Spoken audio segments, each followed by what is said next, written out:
Bihar DElEd entrance exam 2024 के लिए हिंदी का कुछ सिलेक्टेड इंपॉर्टेंट क्वेश्चन लेके आए हुए हैं जो आपके एग्जाम्स के लिए काफी इंपॉर्टेंट है। तो आज की सेट को आपसे कंप्लीट जरूर कवर कर लीजिएगा। तो चलिए शुरू करते हैं आज की सेट को। फ्रेंड, आज के सेशन को आपसे लाइक करके शेयर अपने दोस्तों में जरूर कीजिएगा। आपका एक लाइक में मोटिवेट कराता है, तो इतना सा काम जरूर कर लीजिएगा। जो चैनल पे पहली बार आए चैनल को जरूर सब्सक्राइब करके घंटे को प्रेस कर लीजिएगा ताकि जब भी बिहार समित क्लासेस का नोटिफिकेशन सबसे पहले प्राप्त हो सके। आइए आज इस सेट का फर्स्ट क्वेश्चन करते हैं। दिए गए वाक्यांश के लिए एक शब्द दीजिए।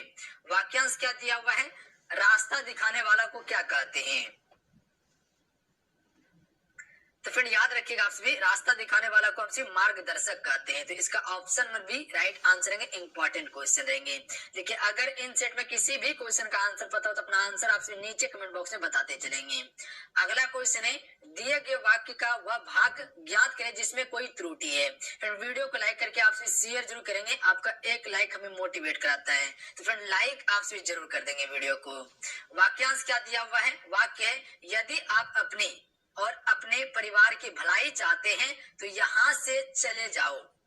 अब यहाँ देखिए वाक्यांश में त्रुटि क्या है? वाक्य में त्रुटि है यहाँ पे सबसे पहले देखिए तो आपसे संबोधित किया गया है। तो आप किसके लिए करते हैं प्रयोग? हम सभी, या हमसे बड़ा हो या कोई ऊंचे पद पे हो, उसके लिए हम आपका प्रयोग करते हैं। तो आपको अगर संबोधित करना होगा तो हम सभी क्या कहेंगे? यहाँ से चले जाइए। ऐसा नहीं कहेंगे यहाँ से चले जाओ। अगर हमसे छोटा रहता तब हम कह सकते थे कि यहाँ से चले जाओ। तो यानी त्रुटिहीन भागी कौन सा है? ऑप्शन नंबर ए है। तो यहाँ से चले जाओ नहीं, तो यहाँ से चले जाइए। तो ये उचित होता, ध्यान रखिएगा आप सभी।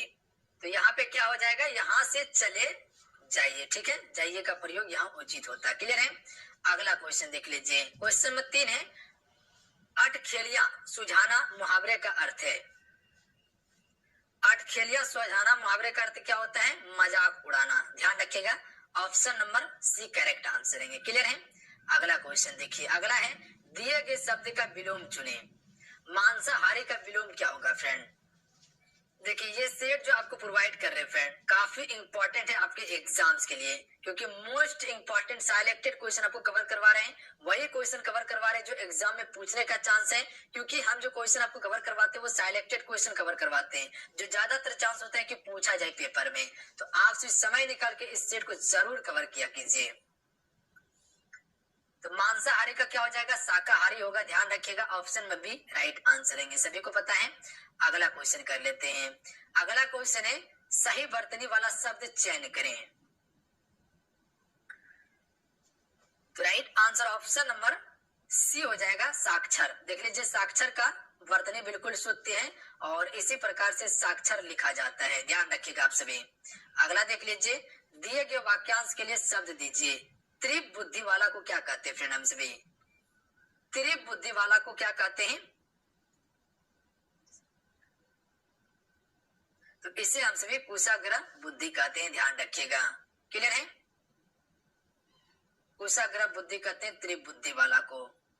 अगला क्वेश्चन देख लीजिए, क्वेश्चन नंबर 7। क्वेश्चन नंबर 7 है कि शाश्वत का विलोम क्या होगा? शाश्वत का विलोम शब्द क्या होगा? तो इसका विलोम होगा क्षणिक। ध्यान रखिएगा, ए राइट आंसर है। शाश्वत का विलोम क्या होता है फ्रेंड? क्षणिक होता है। अगला देख लेते हैं। अगला है, रिक्त स्थान को भरने के लिए उपयुक्त शब्द का चयन करें। वाक्य दिया हुआ है, मैं पौधे डैश रहा हूं। तो मैं पौधे लगा रहा हूं सही होगा यहाँ पे। ध्यान रखिएगा, मैं पौधे को क्या कर रहा हूं? लगा रहा हूं। अगला क्वेश्चन देखिए फ्रेंड, क्वेश्चन नंबर 9। दिए गए वाक्य में रेखांकित खंड को प्रतिस्थापित करना है। वाक्य क्या दिया हुआ है ये देखिए, जिसने मन रूपी मत वाले हाथी को वश में कर लिया वही सच्चा सूरवीर है। तो यहाँ पे जो आपका रेखांकित खंड जो है वो कौन सा है? तो आप ये देख लीजिए, ये आपका रेखांकित खंड है। यानी कि मत वाले के स्थान पे कौन सा उचित शब्द होगा? तो मदमस्त होगा। ध्यान रखिएगा, सी राइट आंसर हो जाएंगे। जिसने मन रूपी मदमस्त हाथी को वश में कर लिया वही सच्चा सूरवीर है। अगला क्वेश्चन देख लीजिए। अगला है, सही वर्तनी वाला शब्द का चयन करें। तो दिवस देखिए किस प्रकार से लिखा जाता है? दिवस, ध्यान रखिएगा, दिवस इस प्रकार से लिखा जाता है जिसमें कि छोटी ए का प्रयोग किया जाएगा। तो option number D right answer रहेंगे। अगला देख लीजिए, दिए गए वाक्य का वह भाग ज्ञात करें जिसमें कि कोई त्रुटि है। वाक्य क्या दिया हुआ है, यह मेरा सौभाग्य है कि आप मेरे घर पधारे और आपका दर्शन हुआ। 4 ऑप्शन दिया हुआ है, पढ़िए ऑप्शन को, देखिए कौन सा भाग इसमें त्रुटिहीन है।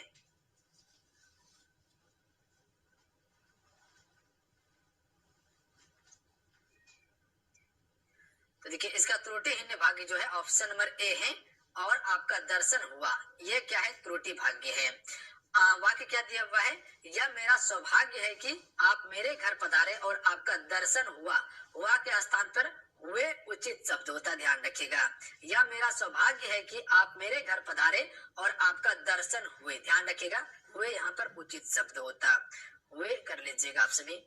अगला क्वेश्चन देख लेते हैं। अगला क्वेश्चन है, दिए गए वाक्यांश का वह भाग ज्ञात करें जिसमें कोई त्रुटि है, यानी कि वाक्य अशुद्धि से क्वेश्चन है। क्वेश्चन है, ग्रीष्म ऋतु आते ही अनाज खरीदने की व्यवस्था किया जाता है। तो यहाँ से आपको पता चलेगा कौन सा भाग त्रुटि है। ऑप्शन देख लीजिए, दिया हुआ है व्यवस्था किया जाता है, व्यवस्था की जाती है। तो ध्यान रखिएगा, व्यवस्था की जाती है, ठीक है। क्या की जाती है, व्यवस्था की जाती है फ्रेंड। तो जाति का प्रयोग यहाँ पर होता, तो इसका ऑप्शन नंबर क्या हो जाएगा, ऑप्शन नंबर बी हो जाएगा, इसमें त्रुटि है। ध्यान रखिएगा, ग्रीष्म ऋतु आते ही अनाज खरीदने की व्यवस्था की जाती है। अगला देख लीजिए, दिए गए वाक्यांश के लिए एक शब्द दीजिए। विज्ञान से संबंध रखने वाला को हम सभी क्या कहते हैं, तो विज्ञान से संबंध रखने वाला को वैज्ञानिक कहते हैं। अगला देख लीजिए, त्रुटिहीन भाग इसमें भी ज्ञात करना है। वाक्य है, सूरज कुंड से प्रतिवर्ष बड़ा मेला लगता है। सूरज कुंड से प्रतिवर्ष बड़ा मेला लगता है, तो यहाँ पे कौन सा भाग त्रुटिहीन है, आपको पता चल गया होगा। सूरज कुंड में हम सभी कह सकते हैं, तो यहाँ में का प्रयोग होगा। सूरज कुंड में प्रतिवर्ष बड़ा मेला लगता है, तो इसमें गलती है option number B, Suraj Kund में का प्रयोग होगा यहाँ पे। क्लियर है। अगला क्वेश्चन देखिए, क्वेश्चन 15, रिक्त स्थान को भरने के लिए उपयुक्त शब्द का चयन करें। वह खाना डैश चुका है। चलिए बताएंगे क्वेश्चन नंबर 15 के लिए राइट आंसर क्या होगा। तो हम सभी कह सकते हैं वो खाना खा चुका है, तो यहाँ पर उचित शब्द होगा खा चुका है। अगला क्वेश्चन देखिए, न्यून का पर्यायवाची जो होगा वो क्या होगा। न्यून का मतलब होता है कम, ध्यान रखिएगा आप सभी, न्यून मतलब क्या होता है, कम होता है। अगला क्वेश्चन देखिए, क्वेश्चन है रेखांकित खंड को प्रतिस्थापित करना है इसमें भी। चलिए बताएंगे इस क्वेश्चन का राइट आंसर क्या होगा। वाक्य है, विजय ने अजय का बहुत तिरस्कार किया। तो ये जो रेखांकित खंड दिया हुआ है, यहाँ कौन सा उचित शब्द आएगा, विजय ने अजय का बहुत अपमान किया उचित होता, तो ऑप्शन नंबर ए इसका राइट आंसर हो जाता। अगला क्वेश्चन देखिए, सांध्य का विलोम क्या होगा।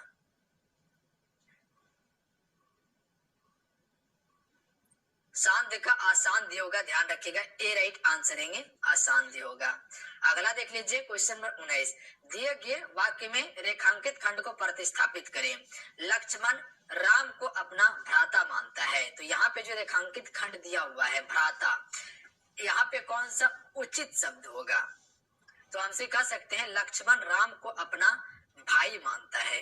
क्या मानता है, भाई मानता है, ऑप्शन में डी राइट आंसर रहेंगे।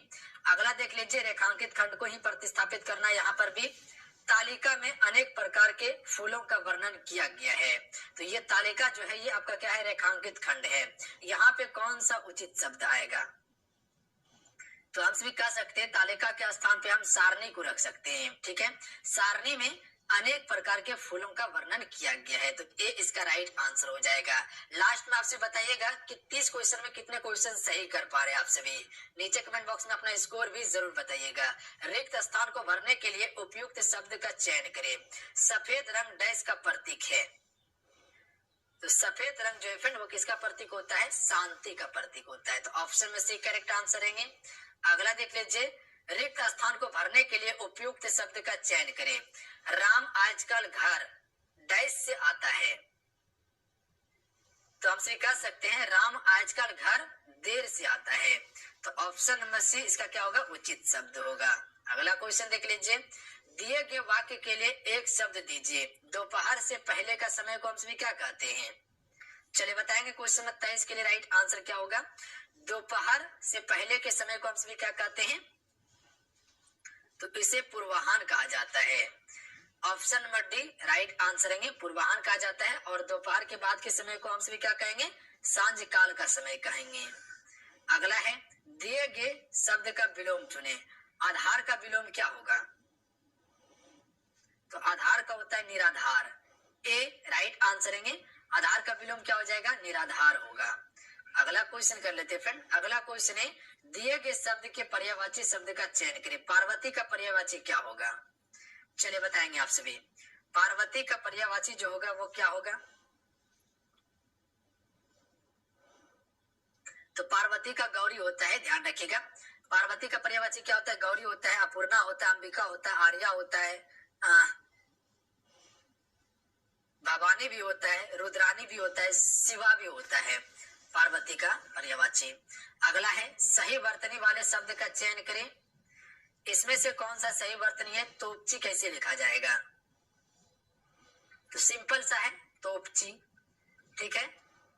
तो कपो चो में बड़ी ए का प्रयोग होगा, तो ध्यान रखिएगा सी राइट आंसर है तोपची। अगला देख लीजिए, इसमें कौन सा सही वर्तनी है, ना समझी कौन सा सही होगा, ना समझी दिया हुआ ऑप्शन में, इसमें कौन सा वर्तनी शुद्ध है, तो याद रखिएगा आप सभी ना समझी जो लिखा जाएगा आपका, तो option number B right answer है, बड़ी ई का प्रयोग होगा। अगला क्वेश्चन देखिए, निम्नलिखित में से उस विकल्प का चयन करें जो गंगा नहाना मुहावरे का अर्थ व्यक्त करता है। तो हम सभी कह सकते हैं कि गंगा नहाना मुहावरे का अर्थ क्या होता है। चलिए क्वेश्चन नंबर 28 के लिए आप सभी राइट आंसर बताएंगे। गंगा नहाना मुहावरे का अर्थ क्या होता है, तो हम सभी कह सकते हैं कठिन कार्य पूरा कर लेना, तो ऑप्शन में से इसका राइट आंसर हो जाएंगे। ध्यान रखिएगा आप सभी, कठिन कार्य पूरा करना। अगला क्वेश्चन कर लेते हैं फ्रेंड। अगला क्वेश्चन है रिक्त स्थान को भरने के लिए उपयुक्त शब्द का चयन करें। रिक्त स्थान जो दिया हुआ है यहाँ देख सकते हैं आप सभी, यहाँ कौन सा शब्द आएगा, अतिथि का फूलों की डैश से स्वागत किया गया, तो राइट आंसर ऑप्शन में से जाएंगे माला से स्वागत किया गया। ध्यान रखिएगा सी करेक्ट आंसर है, इंपॉर्टेंट क्वेश्चन है फ्रेंड आपके एग्जाम्स के लिए। अतिथि का फूलों की माला से स्वागत किया गया। अगला क्वेश्चन देख लीजिए, क्वेश्चन नंबर 30। क्वेश्चन है निम्नलिखित में से उस विकल्प का चयन करें जो मक्खियां मारने मुहावरे का अर्थ व्यक्त करता है। यानी कह सकते हैं मक्खी मारना मुहावरे का अर्थ क्या होता है, तो राइट आंसर ऑप्शन में हो जाएंगे बेकार बैठना। ध्यान रखिएगा, तो मक्खी मारना मुहावरे का अर्थ क्या हो जाएगा, बेकार बैठना। तो चलिए आज कितना है, आज की सेट में हमसे कुल 30 क्वेश्चन कवर किए। 30 क्वेश्चन में आपसे कितने क्वेश्चन एक्यूरेट सही के नीचे कमेंट बॉक्स में अपना स्कोर जरूर बताइएगा। चलिए मिलते हैं, जय हिंद, वंदे मातरम। ध्यान रखिएगा, पढ़ाई कर